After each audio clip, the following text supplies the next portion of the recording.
Happy Saturday! Since Jules Verreaux came up in our episode on the platypus, we thought we would bring our Verreaux Brothers episode back into people's feeds.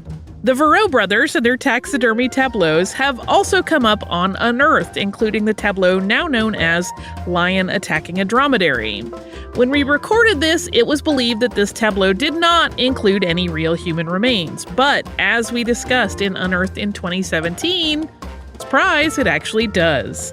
This tableau was also covered up for a time in 2020, and it came back on full display in July of 2021. One of the Verreaux brothers' most horrifying actions, which we talk about in this episode, was stealing the body of a man who was believed to be from Botswana and then using that body to create a taxidermy display.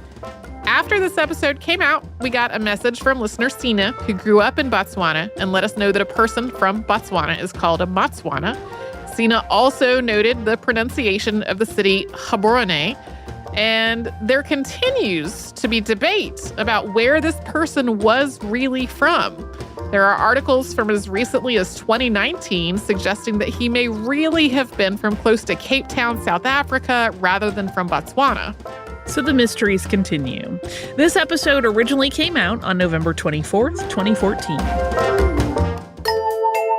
Welcome to Stuff You Missed in History Class, a production of iHeartRadio. Hello and welcome to the podcast. I'm Holly Fry. And I'm Tracy V. Wilson. So sometimes we will pick a topic because it seems interesting and light. Like we've had a lot of heavy stuff, so you and I have both been pretty open that we're looking at just some less intense, troublesome fare. Less horrifying. Yeah. And then while you're doing the research on that thing that seemed like it would just be cool and fascinating, you discover a whole other story that you didn't know was there. This is one of those cases. So for context, it'll sound like I'm going off on a crazy tangent, but it's germane. One of my favorite animals of all time, like in the world, is the Verreaux sifaka. And this is an animal you've probably seen footage of. They're members of the lemur family Idridae, and they're native to Madagascar. So even if you don't recognize your name, you have probably seen footage of them. They sometimes, versions of them show up on children's shows and in cartoons because they're so incredibly cute. They're mostly white and they have kind of rust brown bellies and these dark chocolate colored faces and these big eyes, and they're so cute. There are a million videos of them on YouTube hopping around because they sometimes will travel on the ground upright in kind of a crazy jumping motion, and people like to set it to music. It's adorable. We'll try to include a link to at least one of those in the show notes. So I thought, hey, you know, it would be really cool. We should talk about Jules Verreaux, who is the naturalist for whom these charming animals were named. And then the research got a little bit dark, but also kind of interesting and exciting, even though some of the subject matter is troubling. And it's not that the dark parts are also the exciting parts. No. Those are largely two different parts. There's a lot of different elements to the story, and it really involves an entire family and sort of their family business. It involves botany and taxidermy and grave robbing and the Paris Exposition and kind of a lot of different things that we've talked about on the show before in different episodes. But this really kind of stacks a number of them together, and it's kind of fascinating in that regard. So that is the scoop about Jules Verreaux and sort of how we got to some. You'll see as about halfway through, we get to kind of the really thing that might make if you feel a little unease about some of the things that they did in the name of exploration and science, but also kind of sensationalist tourism kind of attractions. So normally we would start an episode that revolves around the actions of people like this by talking about the early lives of those people. But this is kind of tricky in this case because even though there was some fame and notoriety to the family, the accounts of like what their childhood, what the family, the patriarch, and then his children who really become the prime point of the story, like what their home life and their childhoods were like, it's pretty sparse. And there's a lot of really contradictory stories. So yeah, it's sort of, this happens a lot with much older history where it's sort of like, and suddenly there was a mathematician. Yeah, this seems recent enough that I'm like, there should be more stuff. But I think part of it is that because there is a lot of exploring that happened. And at one point there was a ship that sank with some things. Like I'm wondering if documents got lost or journals got lost along the way. Yeah. So that's the scoop. So in 1803, taxidermist Jacques-Philippe Verreaux opened Maison Verreaux, which was a taxidermy house. So Maison Verreaux provided taxidermy specimens to museums and collectors. And this was the foremost supplier of natural exhibit pieces. And work from the Verreaux family business is still on display in museums throughout the world. And actually, now I'm wondering if there were any I went to a very odd museum a couple of weekends ago that was full of really old taxidermy specimens. And now I wish I had made note of who had prepared them all. It's very possible. There are like a lot of big name museums that still have their pieces, and one of them we're going to talk about at length a little bit later. But I suspect, because we're talking about huge volume that these guys were doing in terms of the specimens they prepared, and I'm sure some of that has trickled out into much smaller and sort of less flagship museums that are a little bit more specialized. But so Jacques-Philippe and his wife Josephine had 3 sons. So there was Jules Pierre, who was born in 1807, Jean-Baptiste Edouard, who went by Edouard throughout his life, in 1810, and their youngest son was Joseph Alexis, and he went by Alexis. When their oldest son, Jules, was 11 or maybe 12, because the accounts vary a little bit, he traveled with his uncle, naturalist Pierre de Lalande, to South Africa. Jules was in South Africa until he was 13, and when the two of them came back, they brought more than 130,000 specimens home with them. This number was mostly made up of plant specimens, but there were also almost 300 mammals, more than 2,000 birds, and several hundred fish and reptiles. And then also in their collection were a number of human skulls and full skeletons, which had been exhumed from their burial spots in Cape Town. And one of the larger specimens that they brought back was the skeleton of a hippopotamus, which I don't think had ever been collected before. And that went on display at the Paris Museum of Natural History.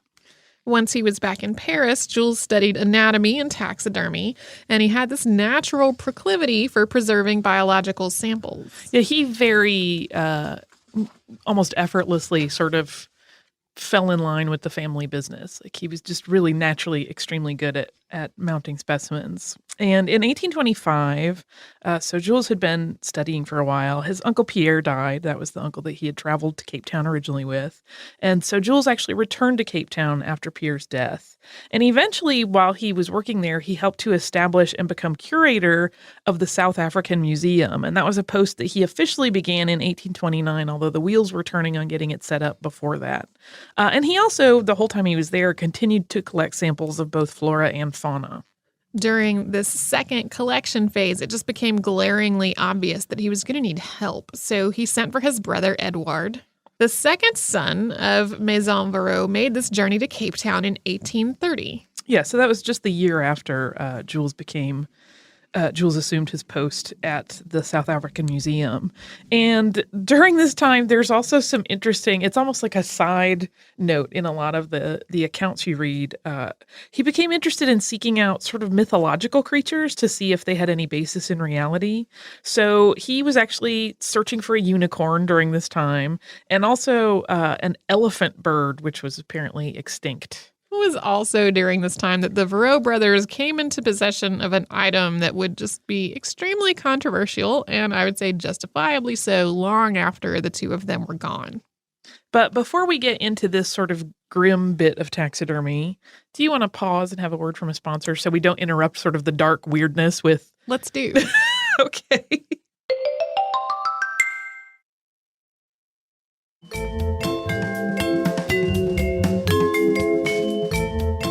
Okay, so before the break, Edouard had traveled to South Africa to assist his older brother Jules in the collection of specimens, both for the museum where Jules was a curator and for return to Paris to be sold to collectors as part of the ongoing family high-end taxidermy business. And while the search for a unicorn or some other mythical animal didn't pan out, they did get their hands on a human specimen. And this particular piece actually involved a grave robbing.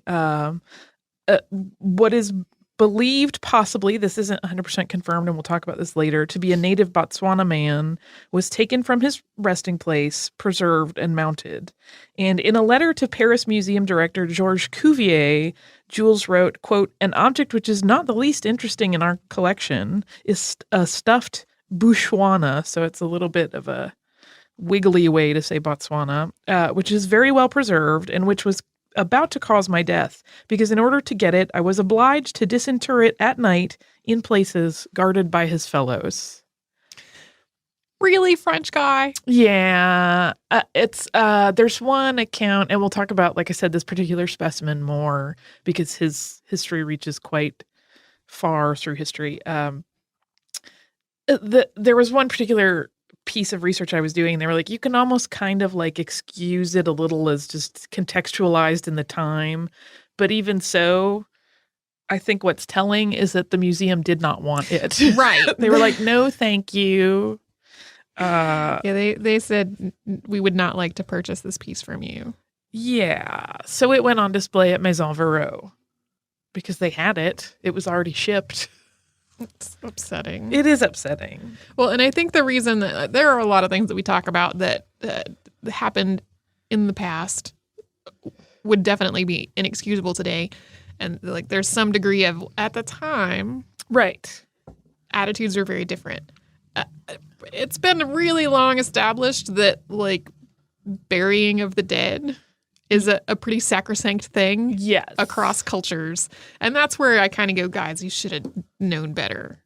Yeah, well, especially when he talks about how he had to like sneakily do it. Wildly, like it was guarded, yeah. Surely there was a question mark in your head, like, is this the right thing to do? And we don't know, unfortunately, if he was just so driven by this spirit of collection and, cataloging the world of all of its various types of creatures, or if he was just kind of weaselly and just wanted to sell it off for money. Like, it's not really clear, but it certainly seems like there had to have, you would hope there was a moment of moral debate in his head. At least that. Yeah. The following piece appeared in the Parisian periodical Le Constitutionnel, and this is a translation. It runs a little long, but we wanted to include all of it because it's a really good indicator of the cultural attitude at the time toward Native Africans. Yeah, and this appeared in November of 1831, so bear with me. I'm going to read the whole thing. Two young people, Monsieur the Verreaux brothers, have recently arrived from a voyage to the ends of Africa to the land of the Cape of Good Hope.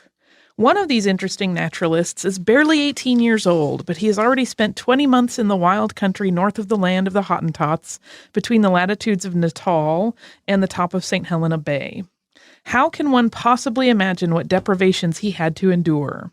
Our young compatriots had to face the dangers of living in the midst of natives in this zone of Africa who are ferocious as well as black, as well as the fawn-colored wild animals among which they live, about which we do not need to tell. We want to speak only about the triumphs of their collecting and do not know which to admire more, their intrepidity or their perseverance. Humans, quadrupeds, birds, fish, plants, minerals, shells, all of these they have studied. Their hunting has given them tigers, lions, hyenas, an admirable lubol, a crimson antelope of rare elegance, a host of other small members of the same family, 2 giraffes, monkeys, long pitchforks, very curious rats, ostriches, birds of prey which have never been described before, a great quantity of other birds of all sizes, colors, and species. They also have a collection of birds' nests, which could be the object of a charming descriptive essay. Roots like onions and other plants of remarkable shape and extraordinary size, snakes, a cachalot, and a crocodile of a type previously unknown. But their greatest curiosity is an individual of the nation of the Bechuanas. This man is preserved by the means by which naturalists prepare their specimens and reconstitute their form and, so to speak, their inert life. He is of small stature, black of skin, his head covered by short, woolly, and curly hair, armed with arrows and a lance, clothes in antelope skin, with a bag made of bush pig full of small glass beads, seeds, and of small bones. Another thing that we are rather embarrassed to find a suitable term to characterize is the very special accessory of modest clothing worn by the Bechuanas, which we find most striking. Monsieur Verreaux have deposited their scientific riches at the stores of Monsieur de la Serre, Rue Saint-Fiacre, number 3. They are generously put on display for the public without charge. It would be well if the Jardin des Plantes, which is the botanical gardens, took this opportunity to extend its collections already so beautiful to become even more desirable, and to use the skills which they did not already possess of Monsieur Verreaux with the time, the talent, and the energy necessary to go out Africa to catch nature in the act. It's so praisey of this weird grossness. It really, well, you say weird grossness. Like, this part turns my stomach where they're talking about this part that it's a man. Isn't this great that they did this, you guys? Right. It's such a bizarre, way to sell it to my mind. You know, like, my sensibilities are very, troubled that they're like, what we really want to talk about is how amazing these two guys are. Yeah. And then they talk about the specimen of the Botswanan with such delight and oh, it's the neatest thing. And I'm like, that's a person. So, listeners, sometimes this is what happens when we just want to talk about adorable lemurs. Yeah, we find horrifying things instead. Yeah. So the middle brother, Edward, brought this human display and an assortment of other samples to Paris in 1831, and a lot of them were delivered into the hands of museums that were really eager to expand their collections. So we're going to come back to this particular piece of taxidermy in a bit, because this story of this mounted human specimen reaches all the way up to very recent history. But as for the Verreaux brothers themselves, when Edouard returned to South Africa the following year, so that would be 1832, he also brought their third brother, Alexei, with him. It's believed that Alexei never left Africa after his arrival and lived out the rest of his life there, assisting with Jules's collection efforts. Jules and Edouard seem to have done some traveling, although there's no definitive record on exactly where they went, and the list includes, usually, places like the Philippines and China. It does appear that at one point in the late 1830s, a shipment of their specimens was lost on its way to Paris when the whole ship that was carrying the collection sank. Yeah, that's usually, if you look at different accounts, that's usually consistent.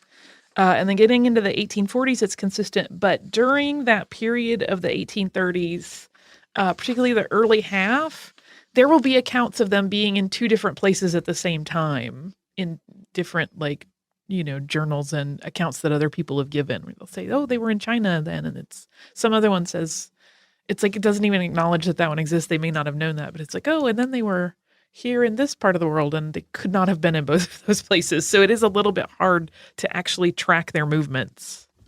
In 1842, Jules Verreaux made his way to Australia, and he wanted to expand his preserved sample of offerings to include more specimens from outside of Africa.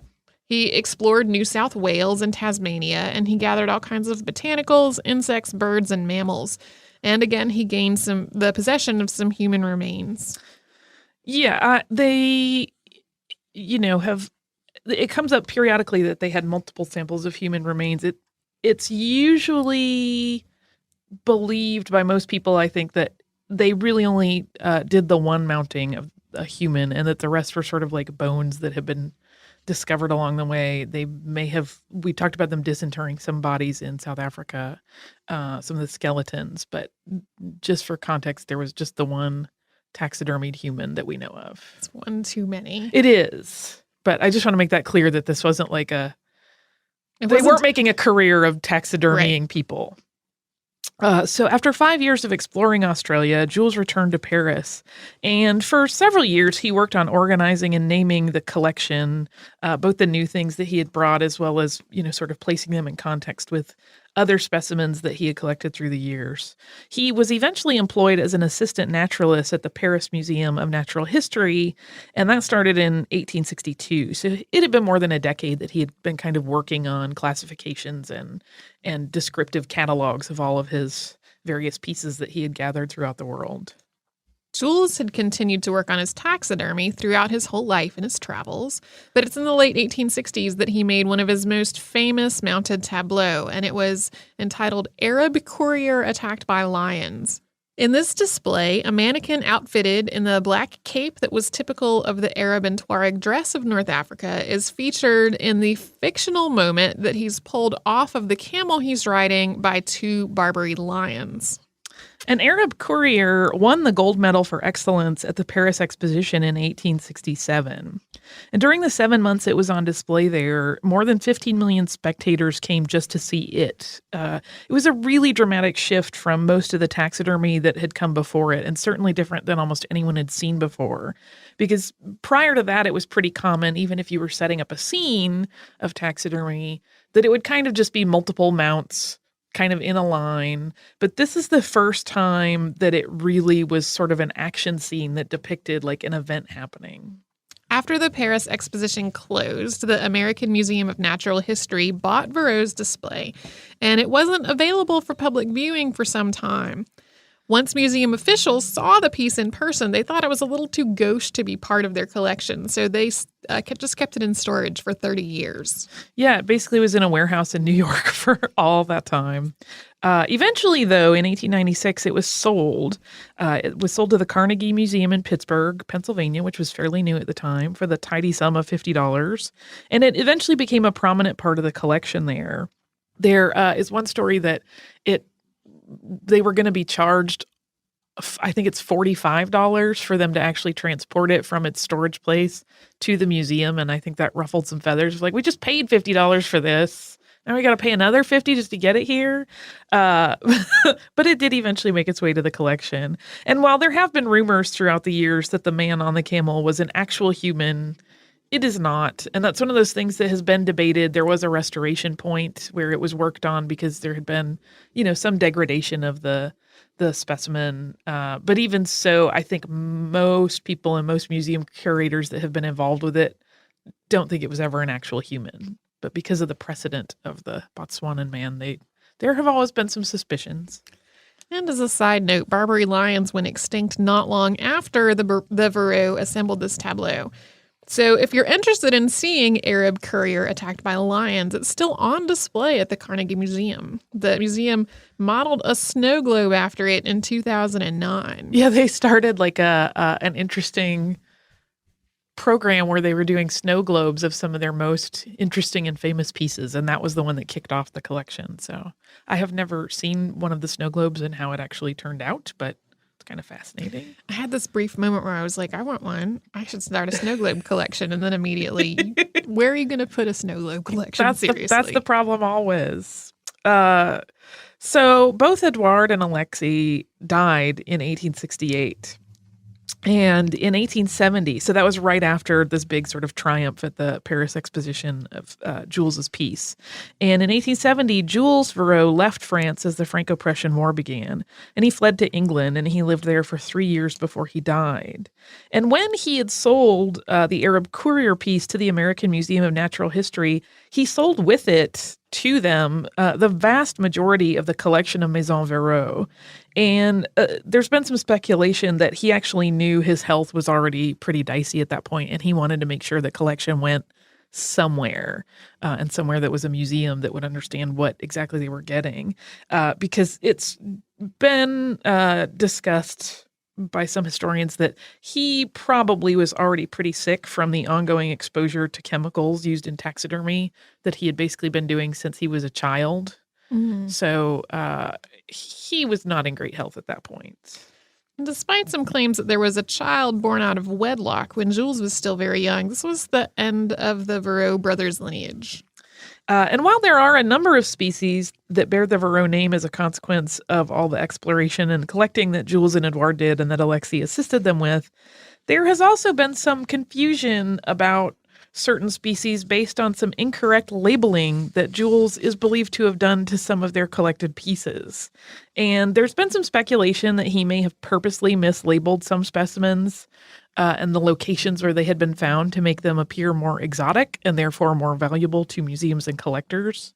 We don't know whether or not that was the case, but regardless of the cause of this labeling sloppiness, those poorly cataloged items kind of did a bit of a disservice to science. There have been a couple of points of confusion over the years. Like, wait, this animal isn't really native to this place.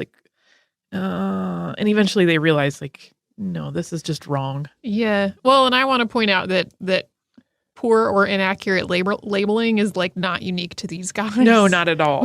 There are frequently stories that will come across our radar, which is like a museum found something really stunning in their collection that they didn't know they had. And yeah, a lot of times people are ready to go, whoever made that mistake should be fired. And I'm kind of like, that guy made that mistake in about 1912.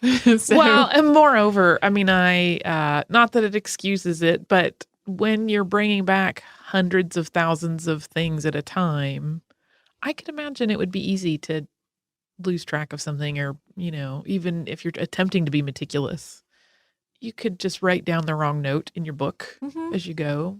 So true. Hard to keep track of. And I promised we would return back to the taxidermied man, and we will. But first, we're going to have a word from a sponsor, if that's cool with Tracy. I think we should have a break before we get to this. Yeah.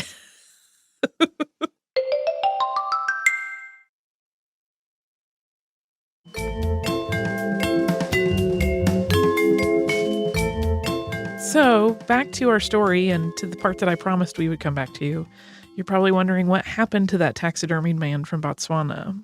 Well, in the 1880s, a Spanish taxidermist and veterinarian named Francesc Darder, it's probably pronounced differently, but usually it's said that way when people are just discussing it in the sources I looked at, purchased the piece. And originally he put it on display at the Spanish Exposition. And then after he passed, it landed in the Darder Museum of Natural History, which is in Spain. So this exhibit was simply labeled El Negro, and it drew crowds for years. And I mean, not just a few years, years. The most shocking part of this story lies in the fact that this taxidermied human being was on display until the late 1990s. Yeah, 1990s. So a very long time to be standing there. I think the part that really gets me is that this was not a person. Like, I could almost see a taxidermied human being on display if that had been their wish. Like, there are certainly people that have donated their bodies, and I get this was like a grave robbed situation. And then this person just stayed on display forever, which is troubling. So in 1992, the museum was asked if they would consent to return the body to Botswana to be respectfully put to rest at last, after being an African novelty for Europeans on display for more than 150 years. And initially, the museum refused. If this were happening today, the internet would jump all over it. So writing for the New York Times in 2000, Rachel Swarns stated the significance of the display piece. And here's a quote. To Africans, he was a symbol of racism lingering from the turn of the century when blacks were paraded as freaks in the vaudeville shows and natural history museums of Europe and America. Yeah, he was certainly not the only instance of this happening. But this really became a case where people thought, like, this is correctable. Like, we can at least make this a better situation. And so the Spanish government and the Organization of African Unity really worked in collaboration to try to convince the Darder Museum to just acquiesce to this request and finally let El Negro go home. Curators at the museum, it seemed like they almost, based on what I've read, I mean, I haven't seen interviews with these people or seen their firsthand accounts, but the way it reads, it sounds almost like they were just kind of bristly, that they were hurt that they had been called racist. And so is that really tricky thing where they were like, no, we're really respectful about this display and we put it in context. We talk about the history and the nature of exploration and specimen collection in the early 1800s. But eventually they kind of saw the error of that whole logic loop. And so they did give in to this request, and the body was finally released. A medical examination was performed on the preserved body, and it's believed that El Negro died of a lung infection at the age of about 27. An 1888 Darder exhibition brochure claims that the Verreaux brothers attended the man's funeral and then stole his body later that night, although there's no way to verify these claims. Yeah, we don't know if that was written to be like a sensational museum card or if that's the actual case. It certainly does line up a little bit with Jules Verreaux's letter to the Parisian museum head, where he kind of says, like, we had to sneakily get this while his body was being guarded, but we don't really have a solid exact timeline of how that all played out. Well, and in my mind, if that part is true, if that's really what they did, like that makes it even worse. Yes, exactly. Because like there are lots of times in history where people of one group have sort of felt like people of another group were not human beings. And that doesn't make it okay. I'm not saying that's okay or that justifies anything, but if you have just literally watched somebody have a funeral for their fallen kinsman and then you go and steal his body, like there is no way that you're justifying to yourself that was not a human being. Right. It just becomes really reprehensible at that point. It's like, it was reprehensible already, but now it's like 50 times more reprehensible than it already was. Exactly. It's just, yeah. So while it was never confirmed either whether or not the man had originally been from Botswana, he was returned there in 2000 to be reinterred. And he was buried in a state funeral in Gaborone after several days of visitation, during which huge crowds of people turned out just to pay their respects to this unknown man. At the funeral, Foreign Minister Lieutenant General Mampati Marafe said in his speech, "Today, 170 years later, we're gathered here not only to reinter the body in African soil where it likely belongs, but also to cleanse that act of desecration, restore the dignity of a common ancestor, to appease the spirits of Africa, and, above all, to correct a wrong which has no statute of limitations."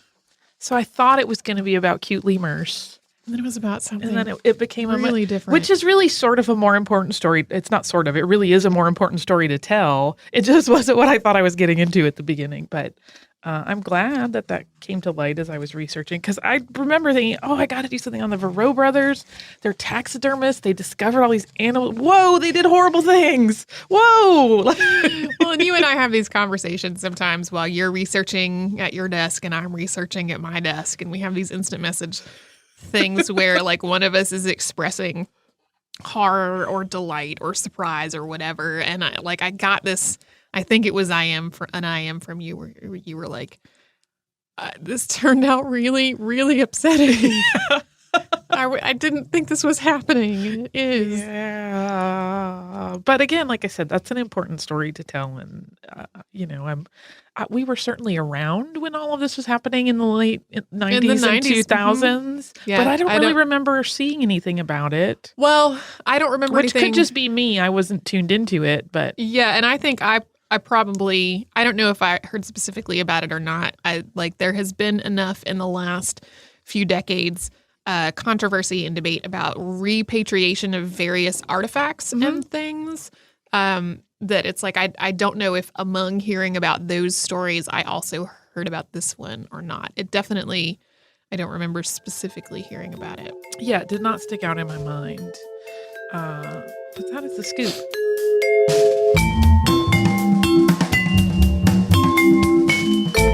Thanks so much for joining us on this Saturday. Since this episode is out of the archive, if you heard an email address or a Facebook URL or something similar over the course of the show, that could be obsolete now. Our current email address is historypodcast@iHeartRadio.com. Our old How Stuff Works email address no longer works. And you can find us all over social media at Missed in History. And you can subscribe to our show on Apple Podcasts, Google Podcasts, the iHeartRadio app, and wherever else you listen to podcasts. Stuff You Missed in History Class is a production of iHeartRadio. For more podcasts from iHeartRadio, visit the iHeartRadio app, Apple Podcasts, or wherever you listen to your favorite shows.